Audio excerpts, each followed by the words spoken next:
बिस्मिल्लाहिर्रहमानिर्रहीम। अस्सलाम वालेकुम डियर स्टूडेंट्स, मैं डॉक्टर अहमद। अच्छा बच्चों, फिजियोलॉजी में लेक्चर नंबर 17 को हम डिस्कस करने जा रहे हैं। और 17 से ना हम ये वाला जो अनीमिया इसके टाइप स्टार्ट हो गए हैं। तो इसकी जो फर्स्ट टाइप है उसको कहते हैं ए प्लास्टिक अनीमिया।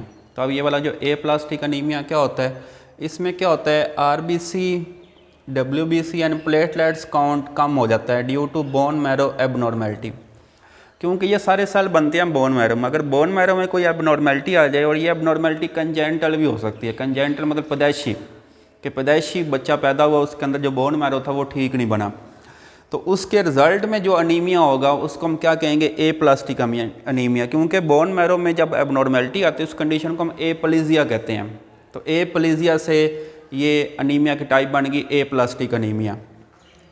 अब देखें इसके काजेज़, इसकी वजूहत क्या है, प्लास्टिक अनीमिया क्यों होता है। तो पहले इसकी वजह वही है कंजेंटल, कि बोन मैरो में कंजेंटल एबनॉर्मेलिटी थी, मतलब वो जीन्स ही नहीं बने, वो जीन में ही कोई एबनॉर्मेलिटी आ गई, जिन जीन्स ने आगे बोन मैरो बनाना था। और दूसरा, बहुत सारी रेडिएशंस होती हैं जो ये बोन मैरो के ऊपर इफ़ेक्ट करती हैं, जिस तरह ये एटॉमिक एनर्जी होती है ना, एक्स रेज होती हैं। तो ये रेडिएशंस के रिज़ल्ट में भी ए प्लास्टिक अनीमिया हो जाता है।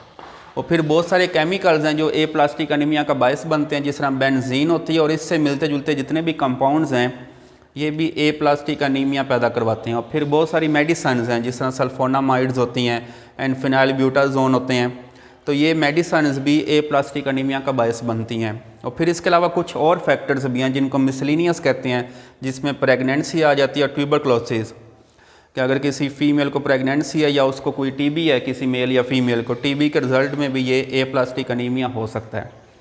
फिर जिस बंदे को ए प्लास्टिक अनीमिया, हमें कैसे पता चलेगा, मतलब इसके कुछ अलामात शो होंगी उस बंदे में। तो उस अलामात को हम कहते हैं क्लिनिकल फीचर्स क्या होंगे उस बंदे के।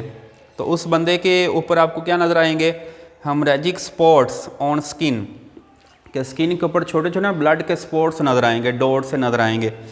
एंड म्यूकस मेम्ब्रेन, जिस तरह हमारे मुंह के अंदर म्यूकस मेम्ब्रेन है या हमारे नाक के अंदर म्यूकस मेम्ब्रेन है, तो यहाँ पे भी आपको छोटे छोटे ब्लड के स्पॉट्स मिलेंगे।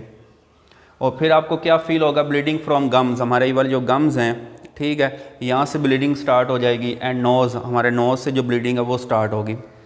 और फीवर भी उस बंदे को होगा। अगर ये अलामत शो हो रही हैं तो हम ये कह सकते हैं इस बंदे को क्या है, इस बंदे को ए प्लास्टिक अनीमिया हो गया है।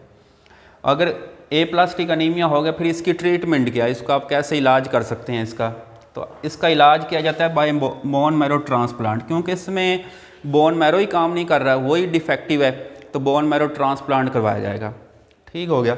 और फिर इसके अलावा आप क्या यूज़ कर सकते हैं, एंटीबायोटिक्स और स्टीरॉयड्स यूज़ कर सकते हैं। तो ये सारा हमारा लेक्चर किसके बारे में है, ए प्लास्टिक अनीमिया।